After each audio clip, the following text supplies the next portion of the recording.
Ngayon ako, Diyos ko. Ito na, yung susunod, isang idolo din po ito. Yes, of course, ang favorite nating tawagin siya sa kanyang nickname na Ipe.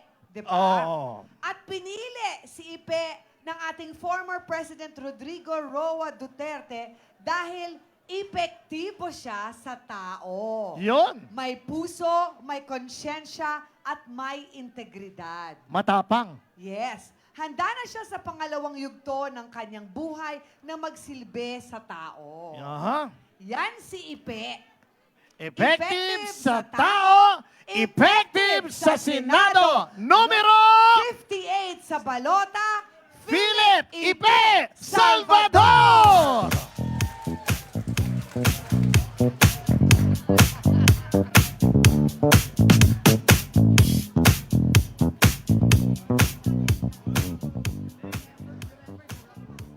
Magandang sukang gabi po sa inyong lahat.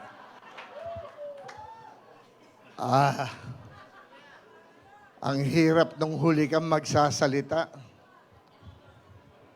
I mean, nadinig nyo silang lahat magsalita. They're all brilliant. Palakpakan nyo naman ang slate ng PDP laban senatorials. Ang hina naman ang palakpak nyo. Ayan, para matanggal yung kaba ko. Isipin nyo, baka nagsalita. Attorney J.B. Hinlo ng Visayas. Brilliant. Ilonggo. Tumayo ka naman. Magpakita ka sa kanila. Brilliant, matatag, matapang, ipaglalaban ng mga Pilipino, walang korupsyon sa katawan. Attorney J.B. Hinlo.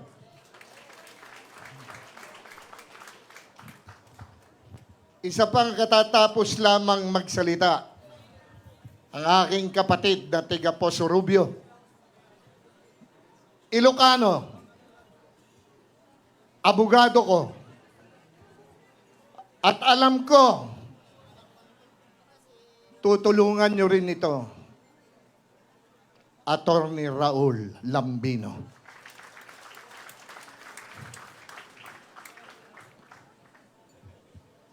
Ang isa pang abogado, ang pinakabata sa aming grupo,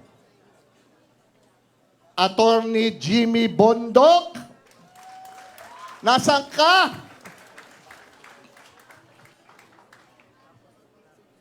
At siyempre, ang maisog,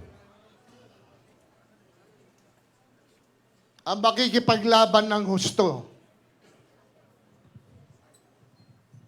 Attorney Vic Rodriguez.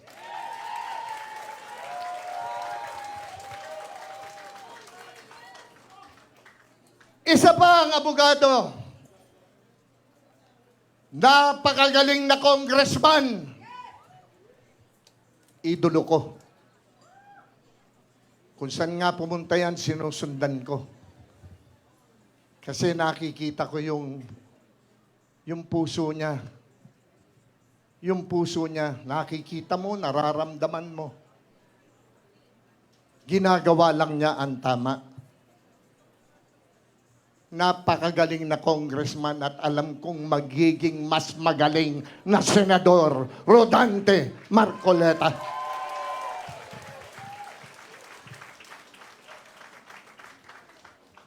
Tapos, meron po kaming pastor. Ang pastor na best friend po ng ating former President Rodrigo Roa Duterte. Napanood nyo, narinig nyo ang kanyang advokasya. Alam nyo, nararamdaman nyo kung ano lahat ng mga sinasabi niya. Tandaan nyo po, tulungan natin si Pastor Apollo Kibuloy.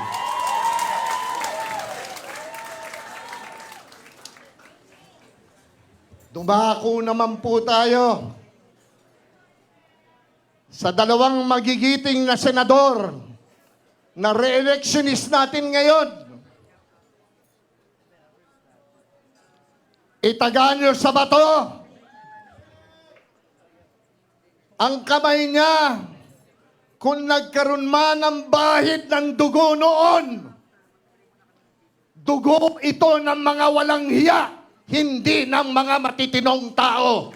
Yan, si Senador Bato de la Rosa.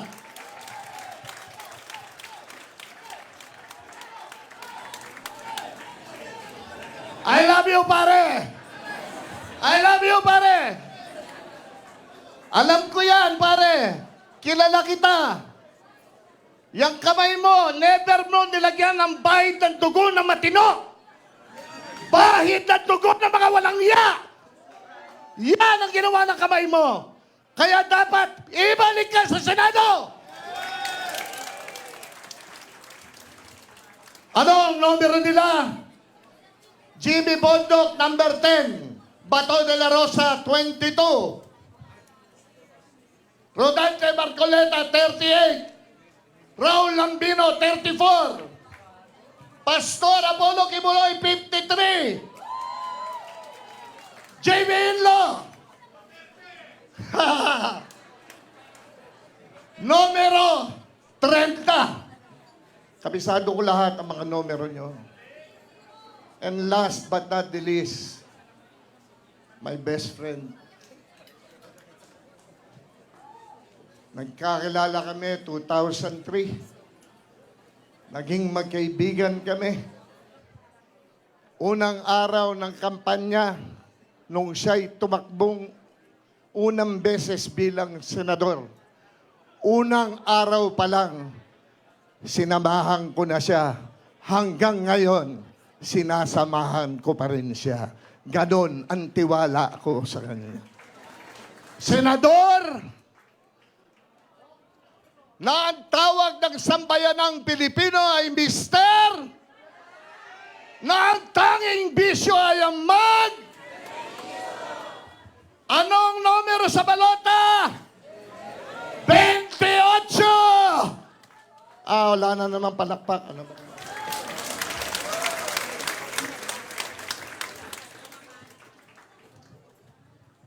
Sino pa ba?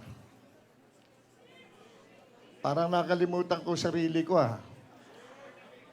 Parang nakalimutan ko yung maisog number 56. Vic, can I ask a favor? Can you please stand?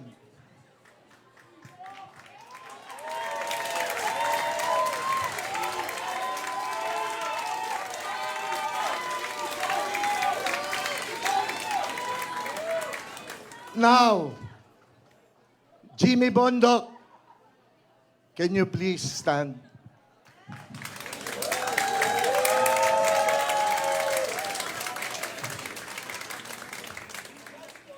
Ilonggo, tayo ka. Pakita ka sa kanila. JB Inlo.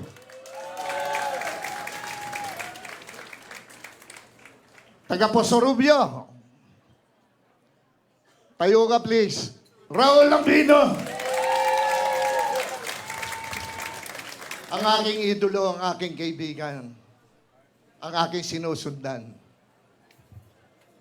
Congressman, soon to be Senator Rodante Marcoleta.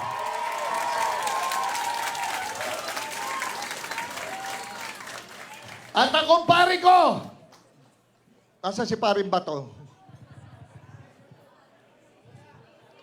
Ngayon, ang ipapakiusap ko, Senator Bongo, palihog lang, pwede magtayo ka lang. Kaway ka lang sa mga tao. Ayan po ang slate namin. Kanina pa ako nakikinig. Ang pinag-uusapan tungkol sa suka.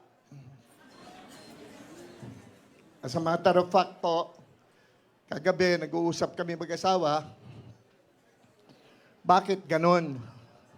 Bakit ganon silang kabastos? Sabi ko, kaya nga ang sinamahan kong slate, yung walang bastos, yung mga taong magseserbisyo ng totoo sa mga Pilipino. Ang PDP Laban Slate. Mahirap po itong pinasok ko. Alam niyo po, nagawa ko na po lahat sa buhay ko eh. Bilang artista, nagawa ko na po lahat yung gaganda pang bagay. Nanalo ko 27 beses Best Actor. Naging box office king ako. Naging superstar ako. Akala ko po, ayos na lahat. Yung pala may kulang pa. Naisara ko nga po yung libro ko eh. Aklat ng buhay ko bilang artista. Nung makita ko pong may kakulangan, dahil nakita ko po ang ginagawa ng aking kaibigan, si Senator Bongo. Buong Pilipinas po, inikot na namin. Mag-aanim na taon na ho kaming umiikot. Sa kaduluduluhan po ng Pilipinas, dulot dulo. Narating ko na po dahil sinasamahan ko po si Senator Bongo kung paano ang pagsaserbisyo sa mga Pilipino. Yung totoong pagsaserbisyo. Sa pelikula, pagtatanggol sa mahihirap, tulong sa mahihirap, ginagawa namin yan nila Vivian Velez. Ginawa namin yan. Pero ang realidad ay ito. Itong nangyayaring kahirapan talaga sa mga mahihirap. I have seen the poorest of the poor all over the Philippines. Balik-balik po kami ni Senator Bongo. Walang tigil. Bawal ang mapagod. Kalalabas ko nga lang ng ospital eh. Kasi sumobra ng pagod ng katawan ko. Pero pinilit ko pong dumating ngayong gabing ito, ngayong araw na ito dito. Dahil I will not miss this. Like what I said, nasara ko ang aklat ng buhay ko bilang artista. Meron akong isa pang hindi nagagawa. Kaya nagbukas ako ng aklat ng buhay ko muli, pangalawang beses. Pero hindi bilang artista. Bilang isang public servant. This is my last hurrah. And I want to give it all. Ang magagiting ko pong mga kasama, abogado, ako hindi. Meron mga kandidatong, mga kasama natin sa PDP, mga doktor, ako hindi. Meron mga engineer, ako po hindi.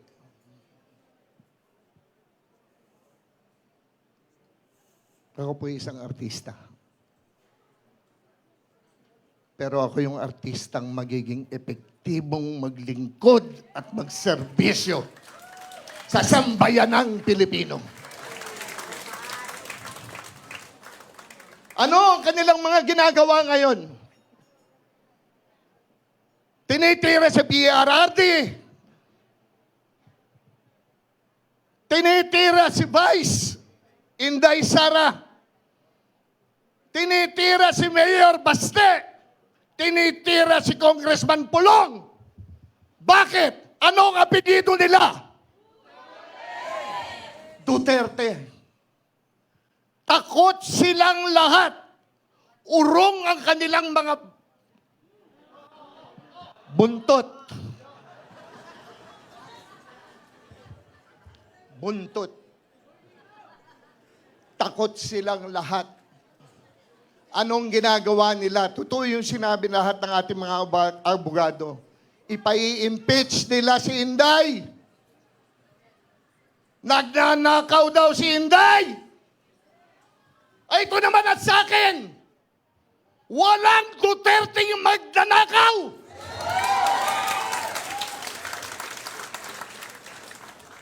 Kung haharap silang lahat sa salamin, alam nila sasabog yun, kaya ayaw nilang lahat humarap sa salamin. Alam nila kung sino ang mga magnanakaw at alam nilang sila yun. Bakit ganito nangyayari sa atin? Salamat. Bakit ganito nangyayari sa ating bansa? Pati nga ang West Philippine Sea, sinisisi pa ka PRRD.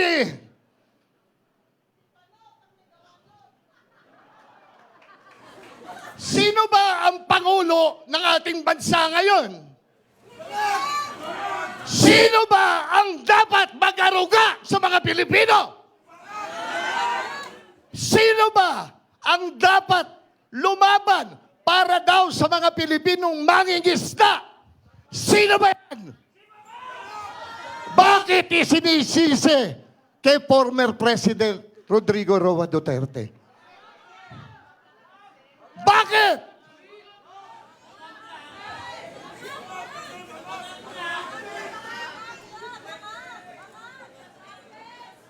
Kayo pong lahat, alam niyo kung anong mga tunay na nangyayari ngayon dito sa atin. Sabi nila, bakit tatakbong Senador Yang Philip Salvador na yan? Ano bang alam niyan? Babaero lang yan. Sabi nila. Sabi ko, noon yun.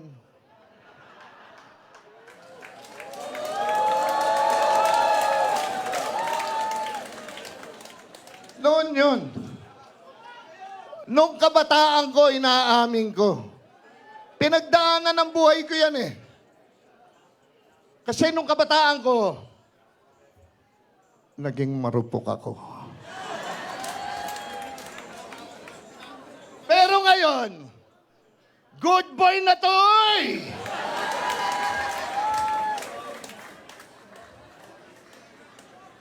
Uy, wala naman akong asim. Ikaw talaga, sobrang pagmamahal mo sa best friend mo. Hindi po.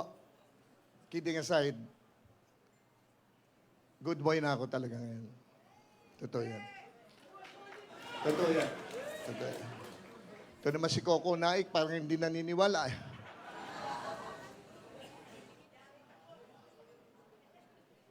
Advokasya. Kapayapaan, peace and order.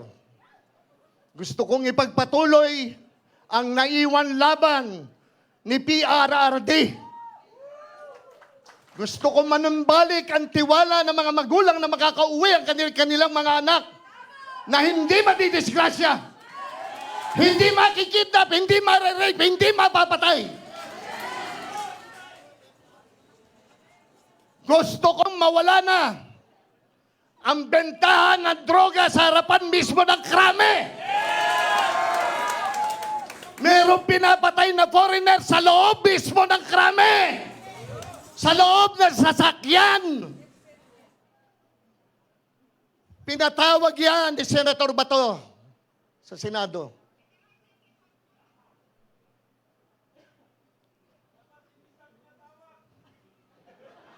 Tama ka doon. Advokasya, trabaho para sa mga Pilipino.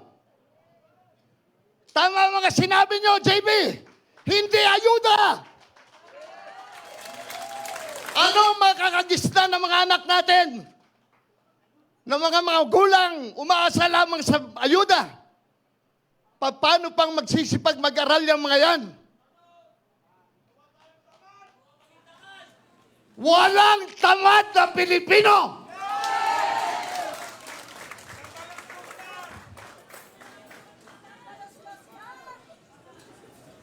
Ginagawa nila tayong tamad.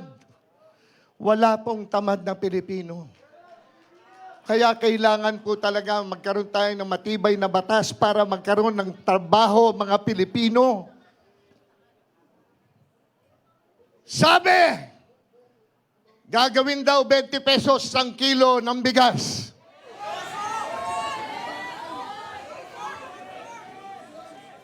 Nakabili na ba kayo ng 20 pesos?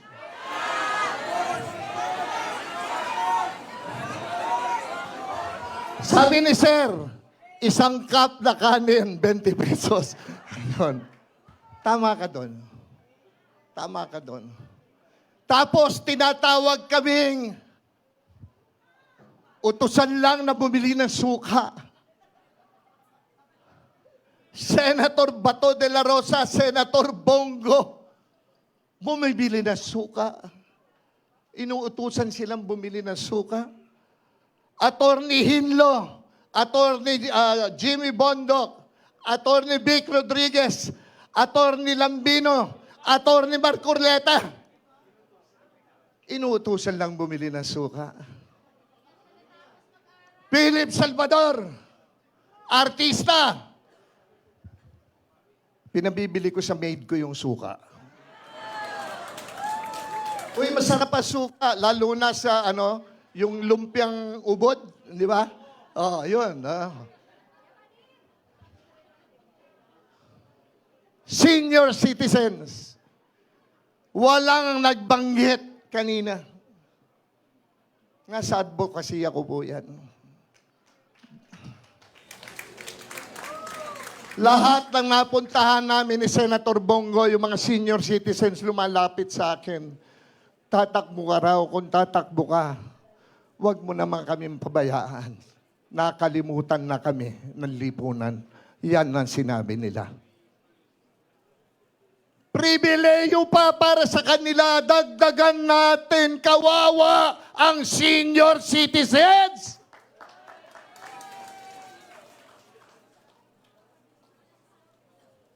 My heart goes to them. Alam nyo, pagka luwapit na sa inyo, gaganunin ka, tapos tulungan mo kami. Suntok po sa puso ko yan. Hindi kaya ng dibdib ko yan.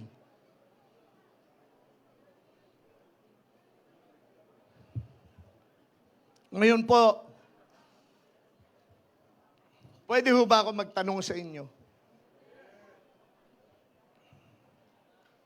Sana yung galing lang sa puso nyo ang inyong sagot.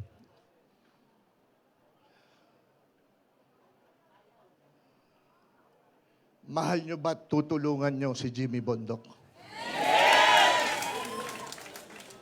Mahal nyo ba tutulungan nyo si JV Hinlo? Mahal nyo ba tutulungan nyo si Vic Rodriguez? Mahal nyo ba tutulungan nyo si Raul Lambino? Mahal nyo ba tutulungan nyo ang aking idolo, Rodante Marcoleta? Mahal nyo ba si Pastor Apollo Kibuloy? Bato de la Rosa? Mr. Malasakit Bongo? Robin Padilla? Hindi ako papayag niya. Senador Robin Padilla!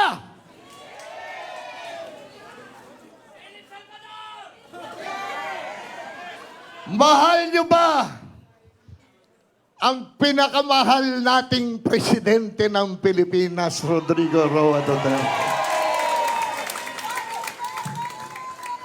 Lahat na lang mahal niyo. Paano ako?